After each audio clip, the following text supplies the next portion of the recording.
bagaimana lalu produk SMK, mobil SMK ini akan punya tempat di hati masyarakat gitu? Saya kira tergantung dua ya. Nanti kalau masuk ke pasar harganya bagus, harganya murah, dan kualitasnya baik, hanya itu aja. Kompetisinya ada di situ. Kalau kompetisi ini kita bisa masuk dan bisa kita produksi, saya kira nggak ada masalah. Kita mungkin tidak usah diberi fasilitas apa-apa, nggak perlu. Biar kompetisi di pasar saja. Sekarang berapa sih harganya yang bisa dijual nanti?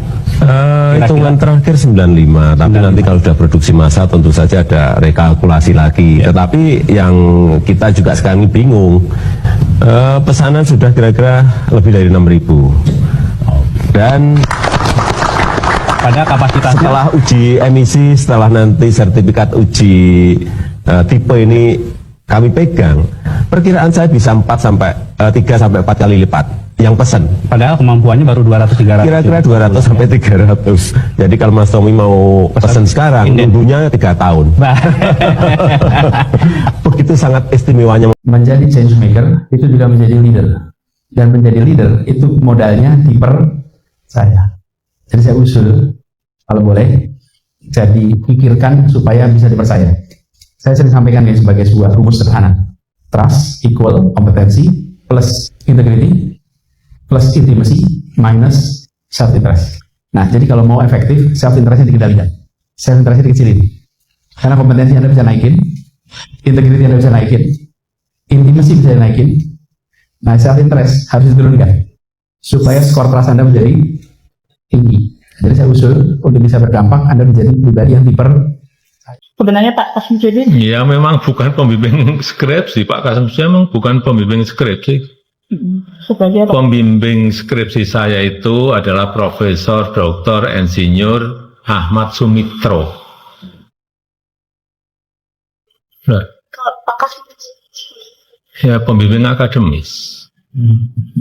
Tapi sekali lagi Pak Kasem Sudi, saya mengaturkan banyak terima kasih karena bimbingan Bapak di jurusan teknologi kayu, saya bisa menyelesaikan skripsi saya, meskipun saya lupa juga bolak-baliknya berapa kali.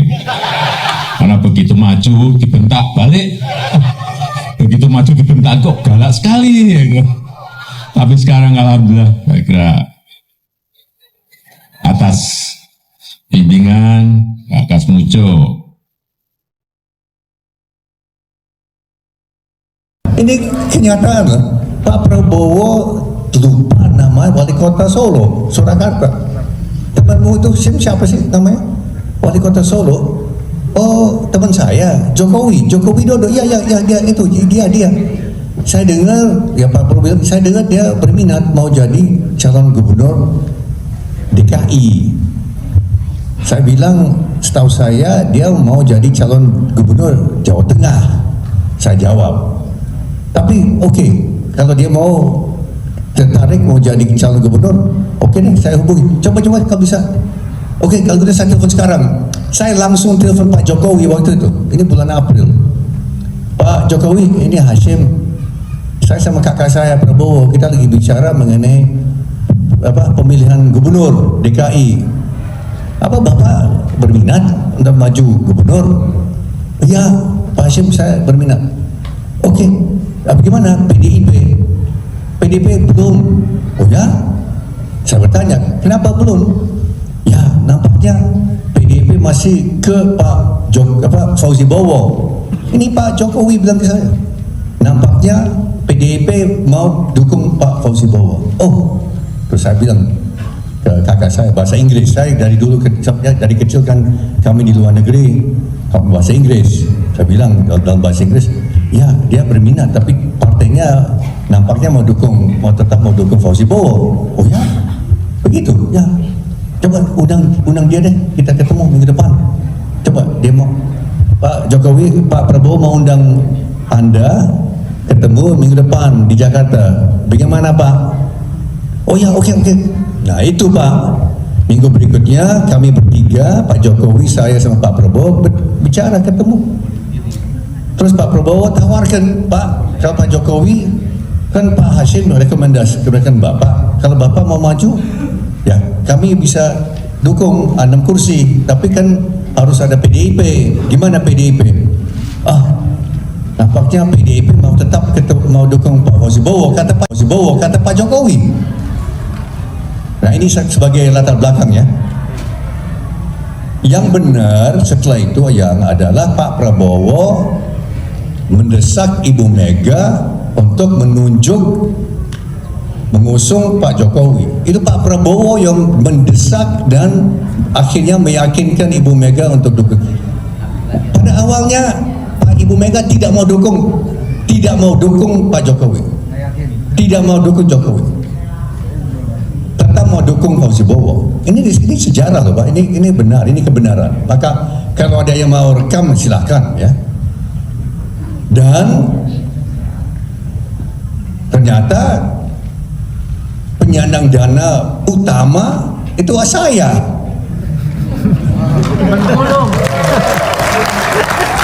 Pak Jokowi sering datang ke kantor saya, sering. Di kantong saya beda lagi, lebih banyak. Ingin mengingatkan, uang kan banyak sekali di luar. Ada sudah data di kantongan saya, data di Kementerian Keuangan ada. Di situ dihitung ada 11.000 triliun yang disimpan di luar. Di kantong saya beda lagi, lebih banyak. Karena memang sumbernya berbeda. Sumbernya sumber internasional semuanya, tapi berbeda. Tidak apa-apa. Yang paling penting bagaimana uang-uang itu bisa dibawa kembali ke negara kita, karena saat ini kita memerlukan partisipasi Bapak Ibu dan saudara-saudara semuanya untuk negara, untuk bangsa. Terbaru. Jadi Jokowi ini bukan hanya harus diadili ya, tapi dia harus dipenjara dan diasingkan. Kenapa? Ya karena memang palsu. Pasti 11.000 triliun persen palsu. Joko Widodo harus dipenjara di Nusa Kambangan kan. Supaya belum ada orang nanya kok sampai 11.000 triliun kan, menurut saya 100% aja bisa. Bisa kan dramatisir. Itu sama penekanan aja. Biar viral.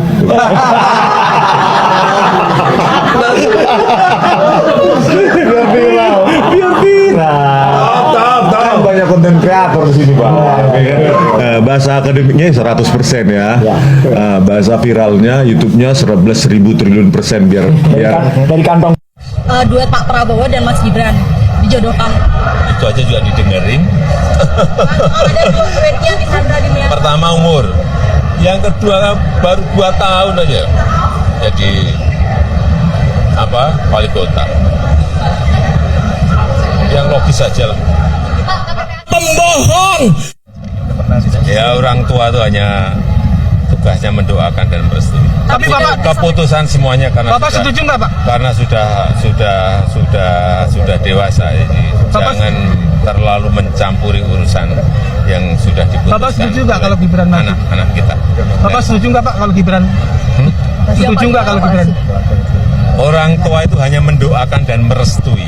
Tapi cocok ya Pak. Pembohong.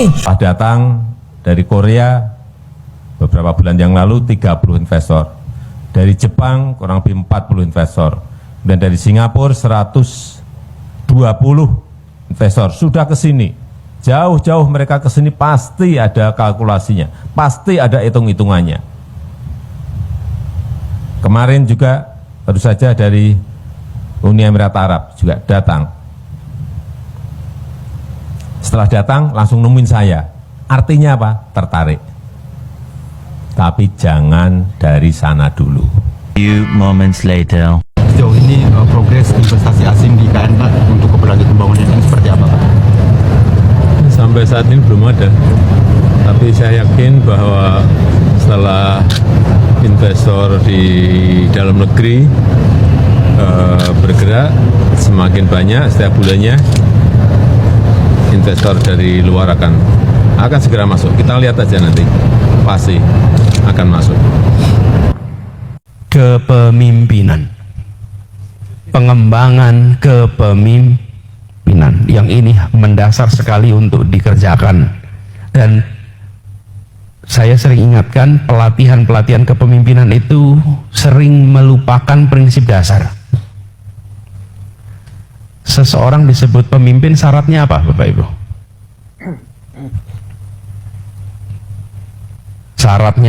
Syaratnya disebut pemimpin jika apa? Bijak. Oke, apalagi? Adil, apalagi? Jujur, ya?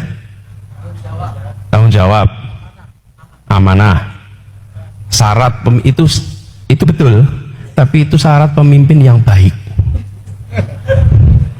Kalau syarat pemimpin itu lebih sederhana, ada makmum, itu aja.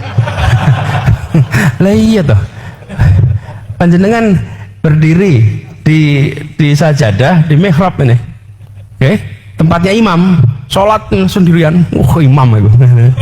Boleh nggak disebut imam? Nah, jenengan disebut imam jika apa? Nah, itu dia. Jika ada makmum. Kalau tidak ada yang menjadi makmum, nggak ada itu namanya imam. Nah, hampir semua pendidikan kepemimpinan kita tidak menekankan soal makmum, tapi menekankan soal karakter pemimpin yang baik. Saya tanya nih, ketua preman di terminal itu pemimpin bukan? Pemimpin.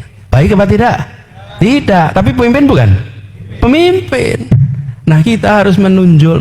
Kenapa? Yang membuat seringkali antara pemimpin yang dipimpin itu tidak nyambung, karena kita membesarkan pemimpin, melupakan yang dipimpin. Dan setiap kali kita bicara kepemimpinan, seakan-akan ini tentang satu orang. Ini adalah tentang satu kelompok jamaah. Selama tidak ada makmumnya, ya Anda bukan imam. Sederhana sekali. Jadi walaupun punya jabatan, kalau tidak ada yang ikut, Anda bukan pemimpin. Dan kalau ada orang lepas jabatan lalu nggak diikuti, bukan pemimpin.